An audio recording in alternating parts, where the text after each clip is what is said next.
Hello दोस्तों, eco वाला channel में आपका स्वागत है। दोस्तों, हम लोग देख रहे हैं विदेशी आक्रमण। तो भारत में विदेशी आक्रमण के अंतर्गत हम लोग देख रहे हैं दोस्तों, पहला आक्रमण जो था वो अरबों का था दोस्तों, और दूसरा आक्रमण तुर्कों का था। ये हम देख चुके थे। अब आइए मुस्लिम आक्रमणकारियों में गोरी के बारे में, गौर वंश के बारे में जान लेते हैं। तो गौरी के बारे में, तो 12वीं शताब्दी के मध्य में गौरी वंश का उदय हुआ। गौरी साम्राज्य का आधार उत्तर पश्चिम अफगानिस्तान आरंभ में गौरी गजनी के अधीन था। गौर जो वंश प्रधान था उसका नाम शंस बनी मोहम्मद गौरी इसी वंश का था। मोहम्मद गौरी का प्रथम आक्रमण 1175 ईस्वी में मुल्तान पर हुआ था। उस समय करम साथी जाति के मुसलमान शासक थे। 1178 में गौरी गुजरात पर आक्रमण किया, किंतु मूलराज द्वितीय ने उसे आबू पर्वत के तलहटी में पराजित किया। बाद में यह मोहम्मद गौरी की पहली पराजय थी। बंगाल में उस समय गजनी शासक शासन कर रहा था। 1186 ईस्वी में गौरी के छल से खुसराव को कैद कर लिया। उसके पश्चात संपूर्ण पंजाब पर गौरी का अधिकार हो गया और जननी का राजवंश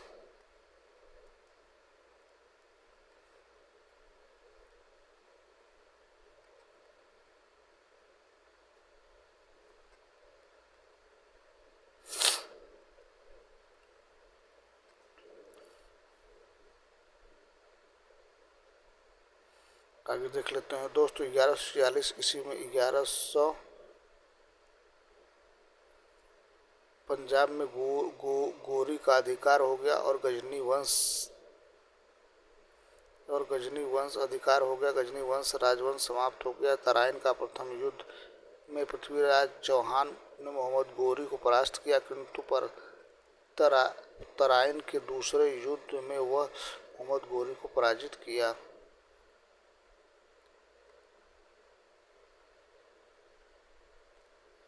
नेक्स्ट देख लेते हैं दोस्त, आइए।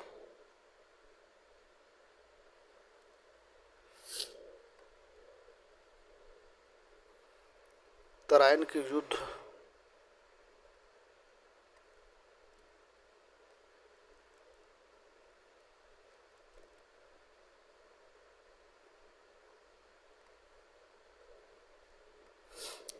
युद्ध के पश्चात भारत में तुर्की साम्राज्य की स्थापना हुई तथा 1193 ईस्वी से दिल्ली भारत में गौरी की राजनीतिक गतिविधियों का केंद्र रहा था।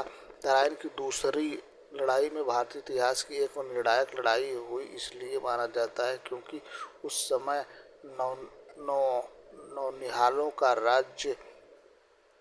चौहानों का राज्य उत्तरी भारत का प्रमुख राज्य था। इसकी हार ने उत्तरी भारत में तुर्कों की सत्ता की स्थापना को लगभग तय कर दिया। 1198 ईस्वी में मोहम्मद गौरी ने कन्नौज के शासक जयचंद्र पर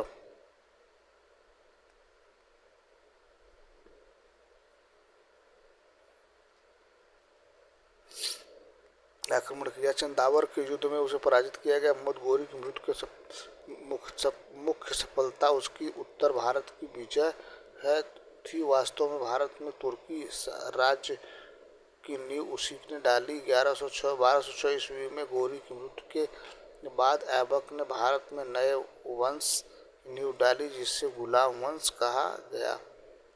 अगला देख लेते हैं दोस्त, आगे।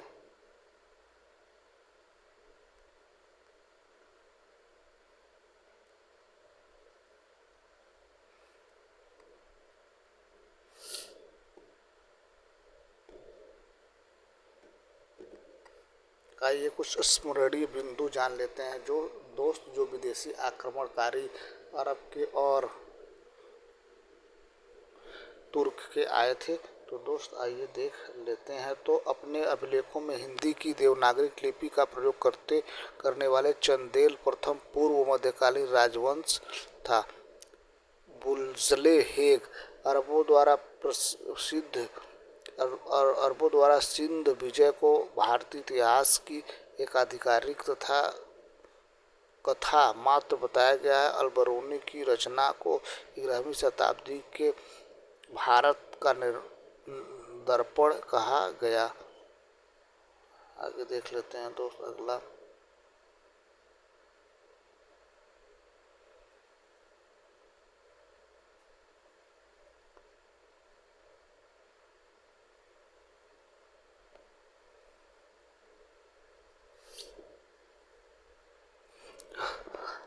आगे देख लेते हैं दोस्तों। चालुक्यों के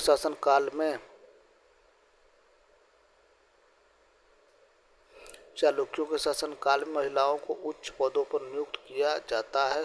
सिंह संवत 1113 से 14 में प्रारंभ करने का श्रेय सोलंकी शासक जयसिंह सिद्धराज को जाता है। कर्नल टाड ने रिवाजों की सूर्य पूजा, अश्वमेध यज्ञ आदि के आधार पर राजपूतों को शकों का संतान मानते हैं। बिजौलिया अभिलेख में चौहानों की पूरी वंशावली मिलती है। मनु ने शकों को ब्रात्य क्षत्रिय कहा है दोस्तों। राजपूत काल में महिलाओं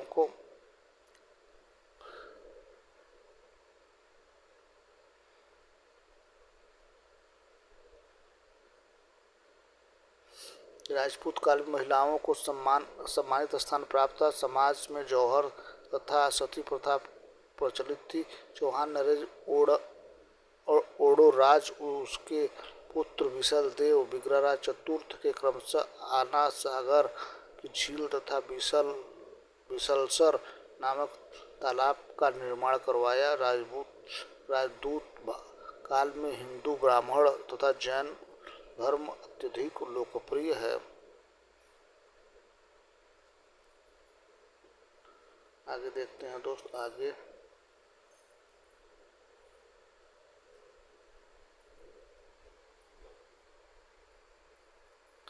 बारहवीं शताब्दी को उत्तर भारत में प्रभुत्व स्थापित करने के लिए चंदेलों, गढ़वालों और चौहानों के बीच संघर्ष हुआ, जिसे त्रिपक्षीय संघर्ष कहा जाता है। महमूद गजनबी को आजम दुनिया का प्रथम सुल्तान माना गया है दोस्त। मोहम्मद गोरी के सिक्कों पर लक्ष्मी की आकृति अंकित है। इरफान हबीब ने तुर्क आक्रमणकारियों के फलस्वरूप उत्तरी भारत में नई प्रौद्योगिकी का विकास की ओर ध्यान केंद्रित करते हुए लिखा है कि तुर्कों के आगमन और उत्पादन और समाज के उत्पादन में नए साधनों का विकसित किया गया। सर्वप्रथम भारत में कागज का प्रयोग मुसलमानों द्वारा किया जाता था। तुर्कों द्वारा भारत में प्रयोग किए गए विशेष प्रकार के धनुष को नाविक कहा गया है दोस्त। तो ये रहा आज का वीडियो दोस्त। अगर हमारा प्रयास ठीक लगे तो हमारे चैनल को सब्सक्राइब करें, अपने दोस्तों को शेयर करें। Thank you so much watching this video.